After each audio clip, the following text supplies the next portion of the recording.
subscribe, so it automatically comes out every month, so you don't have to worry about it. Just put it on autopilot, and the good news is you can cancel at any time. But we appreciate the sponsors that we have. We definitely could use some more, and that's why we're going to be having that share-a-thon that's going to be coming up to get some more supporters for the show. It's not easy, folks. There was a time when Chuck did the show that it was a lot easier back in the 90s, and one of the biggest reasons was that there was a lot more, as we would put it, mom-and-pop radio stations out there. And these are a lot of the stations that we're on that put us on that are able to do that. And a lot of the bigger name shows charge smaller stations exuberant fees, thousands of dollars a month to be able to air their show and then clear their commercials and all of that. And a lot of the smaller stations just can't do it. Or some of the bigger stations own those names. And just because, they are being paid the big bucks doesn't necessarily mean they're the bee's knees of talk shows. So we're unique, and a lot of folks are liking what we're doing, so we're going to keep it up. It's going to be going on 3 years early next year that I took over the show, and really how time flies. I was looking at a stack of archives of radio shows that I've done for close to 3 years now with For the People, and I've done a lot of other radio shows through the years, but I'm like, wow, time does fly. But we think we've done a lot of good, and the idea is to infuse you with useful information, the stories, headlines of the day, mixed with common sense, with conservative ideals, and, there's no hocus pocus to it, other than we just try to do a good job every day. So if you like the show, please share the show. Primarily, that would be a nice thing to do. And how you can do that, many ways, just word of mouth to friends of yours. Just let them know where you're listening, maybe on this radio station. Yeah, you can share the station, the time, maybe their website, if it offers the time that I'm on the station, or just simply the dial position. Listen to Keith Allen with For the People. You might learn something. If anything, it gives you water cooler discussion and stuff you're like, hey, I didn't hear that. How about this story here? Our website, yes, forthepeopleshow.com if you'd like to become a member today. NBC News chief foreign correspondent Richard Engel, during a report, came Tuesday night, which would be last night, came on the television and indicated a U.S. preemptive strike against North Korea is coming. Yep. His comments came during a report from Seoul, South Korea, on MSNBC on Tuesday night. So there is a danger, Engel said. It seems that at this stage, North Korea has a hydrogen bomb. And he noted it also has long-range missile capability. He says, so when you combine those two things together, they do have, it seems to be a nuclear weapons capability that could threaten U.S. territory, if not the United States mainland, he said. But it's still a very crude system. He says fairly crude. He says it is still one that is limited in numbers and still one that the U.S. feels that it could potentially deal with, though, through missile defense or through a first strike scenario. He said that officials have told him the U.S. still has a window to set the North Korean nuclear program back several years. So that's kind of an interesting report. A preemptive strike, he said, it would have enormous cost, especially for the city where I am right now, because should the United States attack to protect American security, this city would pay a price with likely onslaught from artillery and rockets and potentially face World War II level damage. So it's very tense situation there with this window, and that window is closing and getting narrower with the passing of time. Asked if North Korea leader Kim Jong-un would stand by and not attack South Korea with his conventional forces, Engel replied, it's possible, he said, and I think that is its conclusion of those are the kind of calculations that war planners are going through in the National Security Council right now, that if the U.S. took some sort of action against the numbers of fatalities, hit the test site in the mountains, and then follow it up immediately with a threat saying, we'll hit those sites, we're not going to go any further, but if you unleash those missiles on Seoul, And those rockets that are pointing at the city with a flight time that is very short, the U.S. will follow one with a devastating attack. Would North Korea hesitate? Would they take the attack on the chin, knowing that the regime was at stake? That's unknown. Engel noted that the U.S. is still pushing for a diplomatic solution to the crisis, but if this diplomacy doesn't work, there might have to be a military strike. Folks, we've been talking about the strike all along, and not just me making it up, but it's interesting to hear other correspondents from NBC News, I'll never forget Tom Brokaw. He still does a few reports. Pre-emptive strikes, surgical strikes. That's what I've gotten from my informants, from folks that off the record, they tell me from the Pentagon, who work for the Defense Department, have told me that that is the likely scenario. This guy's going to launch again probably this weekend. When we're dealing with Irma, he's probably going to strike, and that's going to be another interesting thing to look at to find out where he went with that, how provocative it will be, and supposedly it's an ICBM missile, so it's a very concerning thing.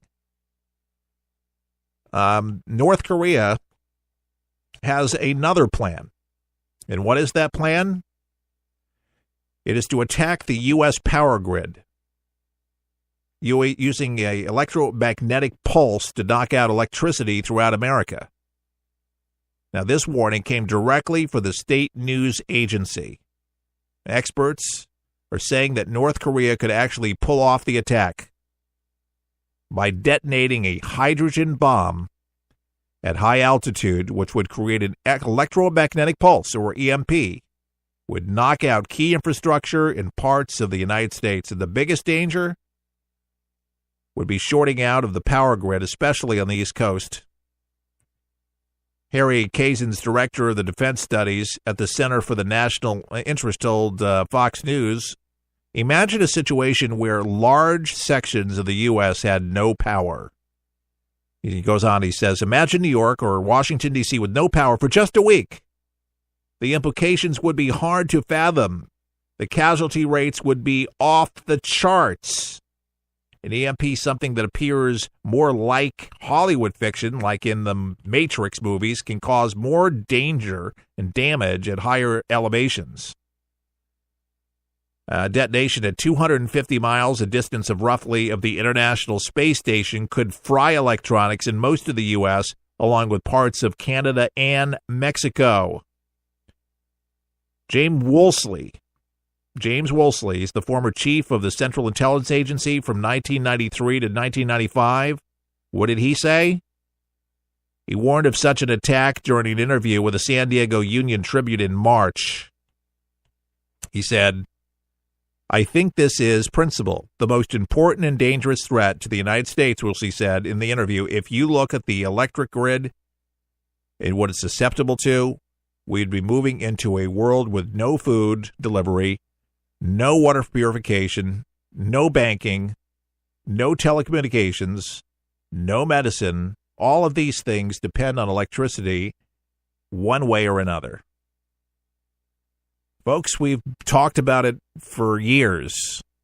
Chuck Harder, the founder of the broadcast, talked about it way before Ted Koppel wrote his book, Lights Out. Chuck wrote the book about how to actually protect the power grid and sent it to members of Congress, where it fell on deaf ears.